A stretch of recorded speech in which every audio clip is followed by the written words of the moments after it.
merit-based incentive payment system, or MIPS, has been around for several years. But in reality, what does MIPS participation really mean for your practice? First, are you required to participate in the MIPS program?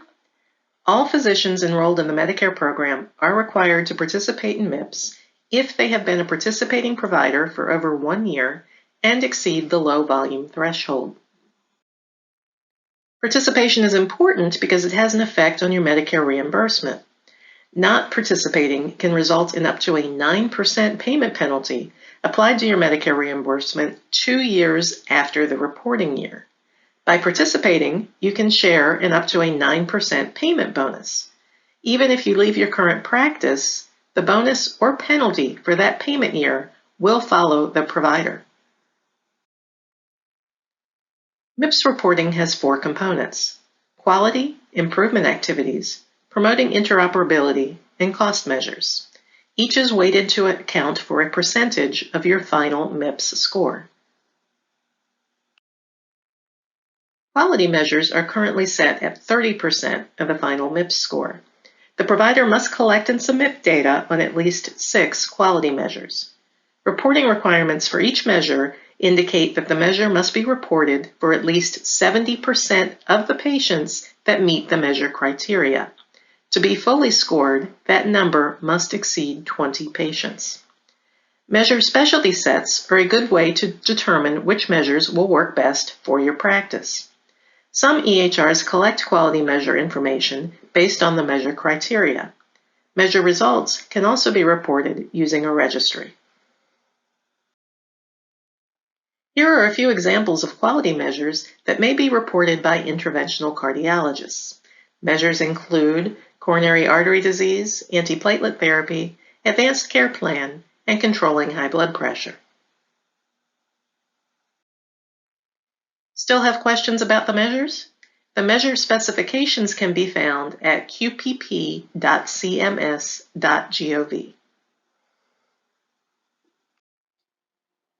Explore all 25 measures in the cardiology specialty set at qpp.cms.gov/MIPS/explore-measures.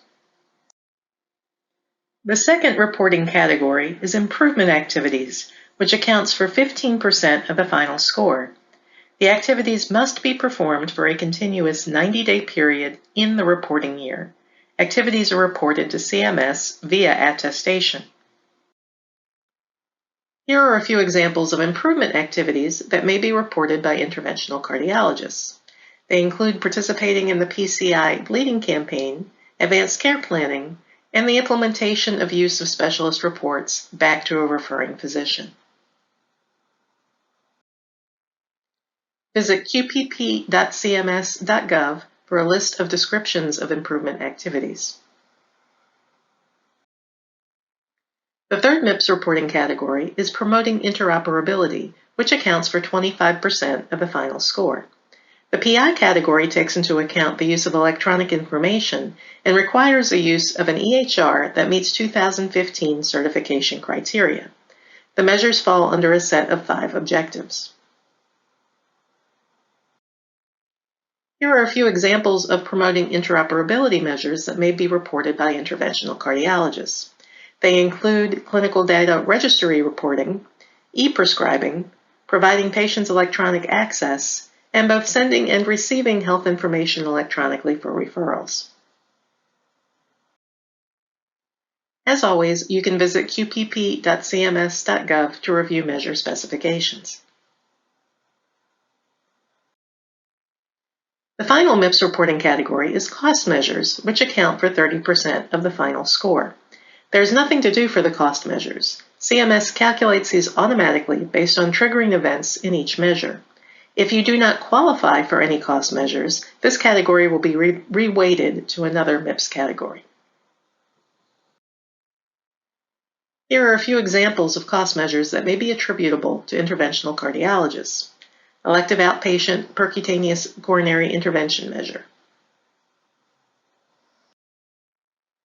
MIPS value pathways, or MVPs, are a new way to participate in MIPS. MVPs are a an all-in-one solution with all of the measures that need to be reported in one place. The MVP is focused on a particular specialty or disease process, so the measures are all focused and apply to specific provider types. MVPs were created to reduce provider burden. There are currently 7 MVPs that can be reported, with more in development. Here is an example of an existing MVP for heart disease. The QPP program offers 2 other programs designed to get providers prepared to take on downside risk.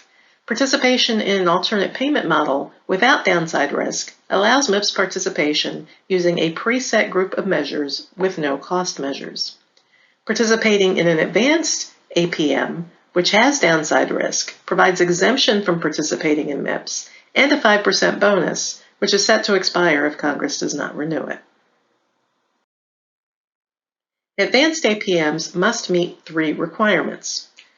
They require participants to use certified EHR technology. They provide payments for covered professional services based on quality measures comparable to those used in the MIPS program, and either must be a medical home model expanded under the CMMI authority or requires participants to bear significant financial risk. Not all advanced APMs include specialist participation. The benefits of participating in an advanced APM include a 5% incentive and exclusion from MIPS. These benefits are in exchange for taking on downside risk. Once again, that 5% incentive is set to expire unless Congress takes the steps to renew it. BPCI Advanced is a bundled payment advanced APM that is open to interventional cardiologists. The bundled payment is triggered by an event, such as a procedure or admission, and includes payments for a 90-day episode. 5 quality measures are required to be tracked. Payment is made as fee-for-service with a retrospective bonus or penalty depending on the attributed costs. Here are some of the clinical episodes that trigger a bundled payment.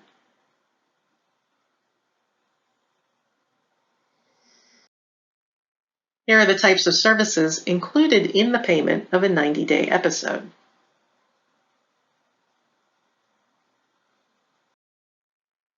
No matter how your practice currently participates, be an active MIPS participant. In traditional MIPS, ask to see your yearly cost report to learn where improvements can be made.